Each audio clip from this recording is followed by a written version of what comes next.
साल 1962 में कुमाऊं रेजिमेंट की 13 बटालियन की 120 सिपाहियों वाली टुकड़ी को चुसल हवाई पट्टी की रक्षा के लिए भेजा गया था।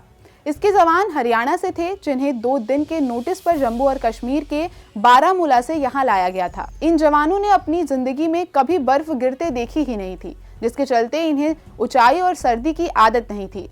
उसी में 17,000 फीट की ऊंचाई और शून्य से नीचे का तापमान। हालत ऐसी कि सर्दी से बचने के लिए न तो ढंग के कपड़े थे और न ही जूतों की व्यवस्था थी।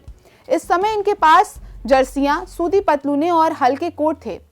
इस टुकड़ी की अगुवाई मेजर शैतान सिंह कर रहे थे। रेजांग ला दरे की इस लड़ाई में सभी सैनिकों ने आखिरी दम तक संघर्ष किया था। इसमें से एक भी सकुशल घर नहीं लौटा। 120 सैनिकों में 114 जवानों के शव मिले थे। कहा जाता है कि बाकी लोगों को चीन में बंदी बना लिया था। हालांकि भारत ये युद्ध हार गया था, लेकिन बाद में पता चला कि चीन की सेना को सबसे ज्यादा नुकसान रेजांग ला पर ही हुआ था। इसी संघर्ष में अद्भुत साहस को देखते हुए मेजर शैतान सिंह को मरणोपरांत सर्वोच्च सैन्य सम्मान परमवीर चक्र दिया गया।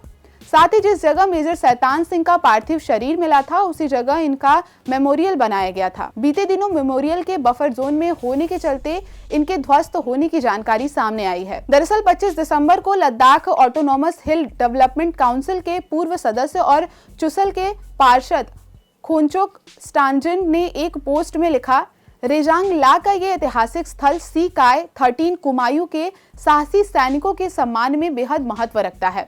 अफसोस की बात यह है कि डिसएंगेजमेंट प्रोसेस के दौरान नष्ट करना पड़ा, क्योंकि ये बफर जोन में आता है। आइए उसकी बहादुरी को याद करें और उनका सम्मान करें।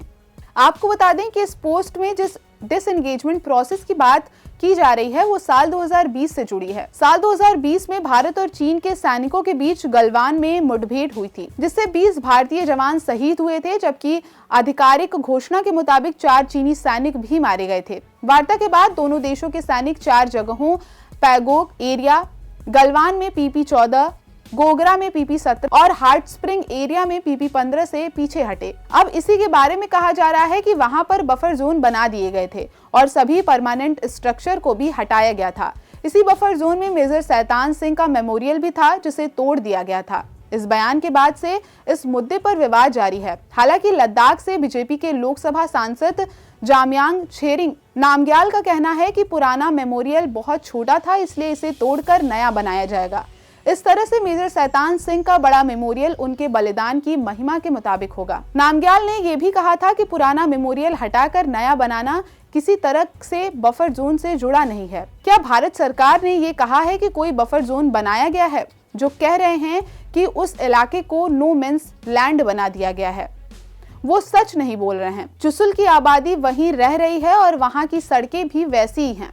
अब लगे हाथ आपको ये भी बता देते हैं कि सीमा विवाद में बफर जोन किसे कहते हैं। दरअसल बफर जोन वो इलाका होता है जहां पर किसी का भी कब्जा नहीं होता। दरअसल जब 2 देशों में जगह को लेकर तनाव चलता है तो इसी टकराव को रोकने के लिए जगह को खाली कर दिया जाता है। इसके बाद दोनों देशों की सेनाओं में से किसी का भी नियंत्रण नहीं होता है। इस तरह से ना ही बफर जोन में कोई भी सेना पेट्रोलिंग, ना ही किसी भी तरह का निर्माण कार्य कर सकती है। आज के इस एपिसोड में बस इतना ही। मिलते हैं अन्य जानकारियों के साथ, तब तक मुझे दीजिए इजाजत। नमस्कार।